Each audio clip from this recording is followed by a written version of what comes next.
Dok met wat praat. Desember lê vir ons 'n loer. Kersfees lê vir ons 'n loer. En is net hier voor, dan is die jaar verby.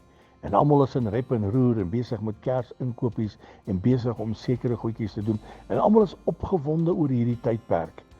Maar daar's een ding waaroor ek opgewonde is. En dit is steeds om in die huis van die Here te kom. Soos wat die ouens opgewonde is om vakansie te hou, soos ek nog al die tyd opgewonde om 'n samekom saam met die broeders en susters te hê, om die naam van die Here groot te maak en sy naam te verheerlik. Ek kan vir u verseker, dit is wonderlik in die huis van die Here. En nou wil ek u ook bemoedig, daar is ook seker net 'n paar dienste oor. Maak nie saak waar u kerk gaan nie. Ek wil u bemoedig, moenie die onderlinge byeenkomste nalat nie. Wees in die huis van die Here. Kom soek die Here in sy huis. Wees daar waar die woord verkondig word. Dit is maklik om op die TV te sit en dienste te kyk, maar dis nie dieselfde nie. Dis goed, maar dis nie dieselfde nie. Dis lekker om onder die klank van die woord te sit en die Heilige Gees te ervaar.